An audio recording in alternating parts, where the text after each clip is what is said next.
Hello students, welcome to my YouTube channel.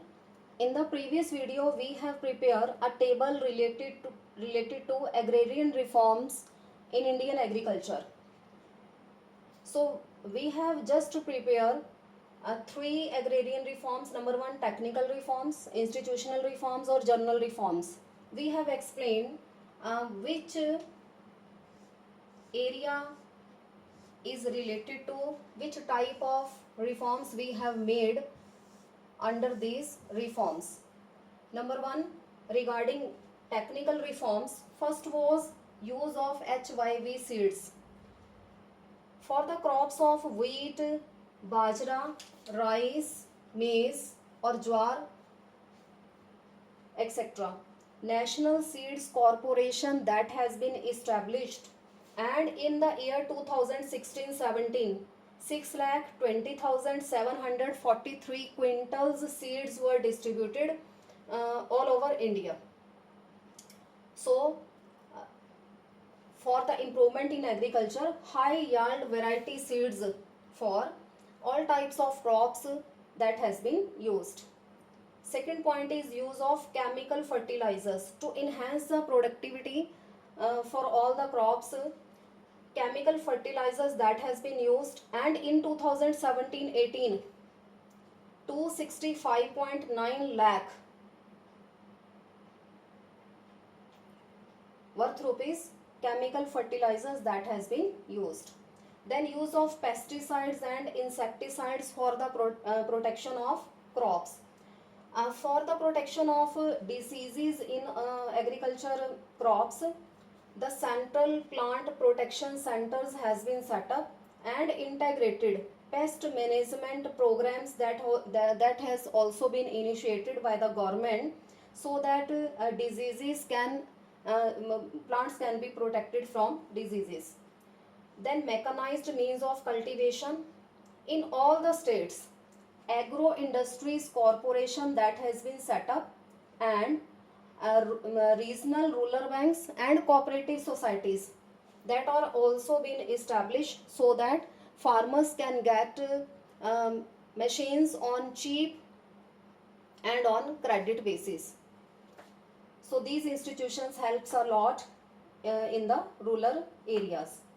To small and marginal farmers, they provide facilities. Then scientific farming management practice that includes intensive agriculture area programs and integrated rural development program also.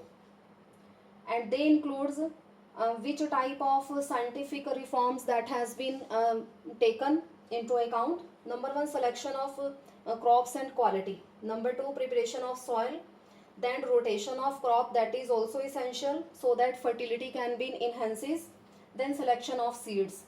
So all these steps are taken under scientific farm management practice. And now let us start second, institutional reforms, which are also known as land reforms. Which type of land reforms that has been initiated just after independence? Number one, abolition of intermediators. Abolition of intermediator means there must be a healthy relationship between tillers of the soil and zamindars, because tillers were the landless peasants. They were the actual cultivators of the land. Rather, zamindar was having enough land with him. He can't cultivate all the lands. So these landless peasants, those were the actual cultivator of the lands.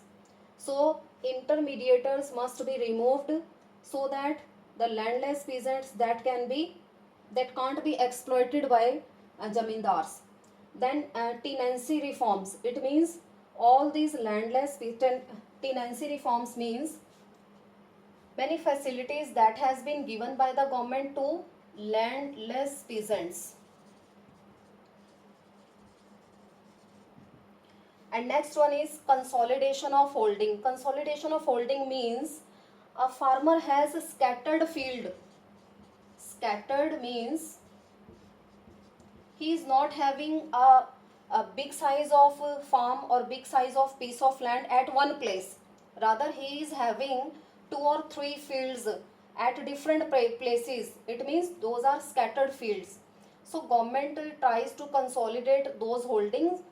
In 2004, 1633 lakh hectare land was consolidated. It means government has taken their surplus land and consolidated land, scattered field, and government has given them a piece of land at one place instead of scattered fields.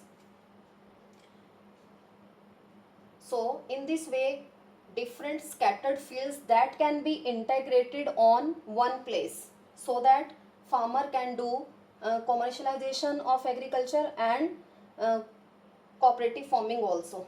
Then ceiling on land holding. Ceiling means fixation of maximum, minimum size of field. Maximum fixation of maximum size of field for zamindars. They can't take a piece of land exceed a particular limit, and farmer also they can't ceiling on land. It means they can't redistribute their land. Minimum size of land that will also be fixed by the government. So government has taken surplus land from the zamindars and redistribute this land to the landless peasants. Then cooperative farming system. We have seen that this cooperative farming means if it is not possible that government should provide you a single piece of land instead of different fields, then you can do cooperative farming.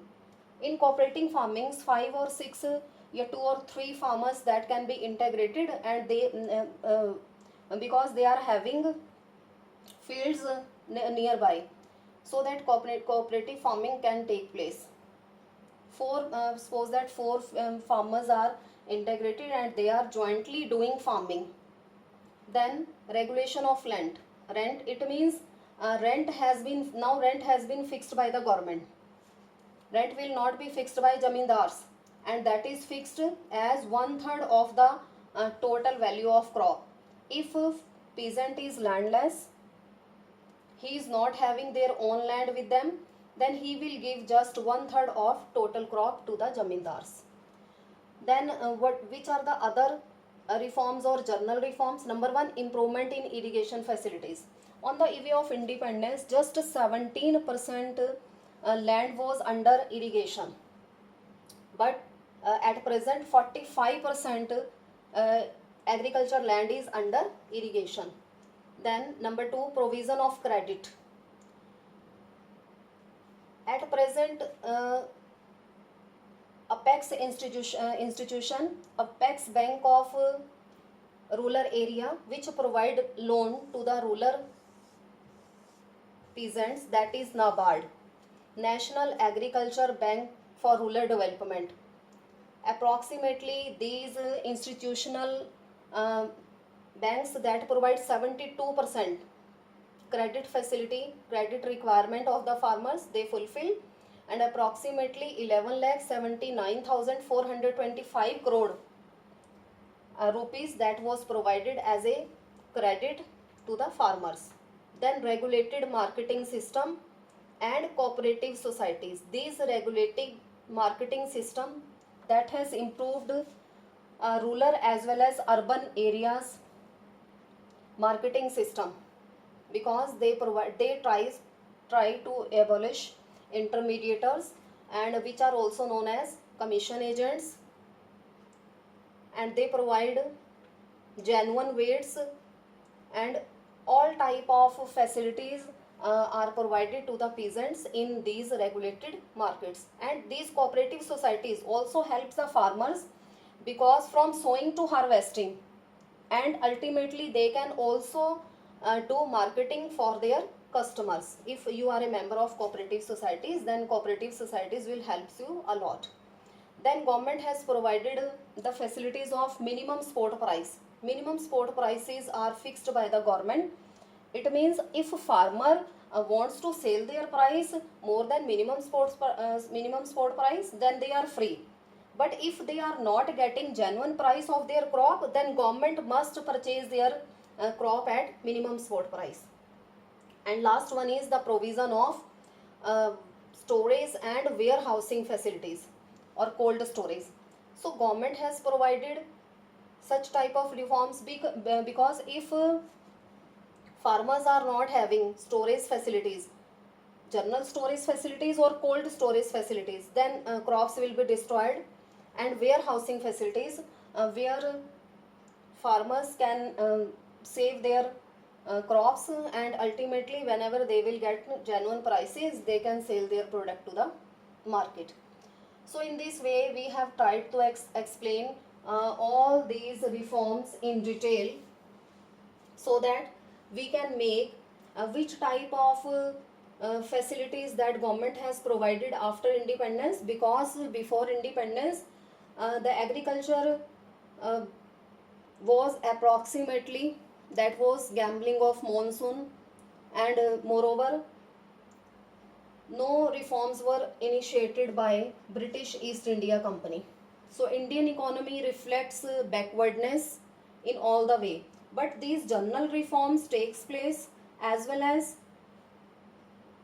India, as well as we get independence.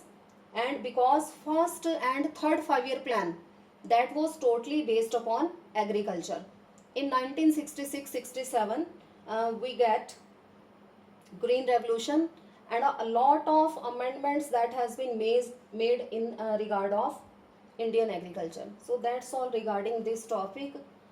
So do subscribe the channel to see all the videos related to the topic, features, problem and policies of agriculture. Thank you.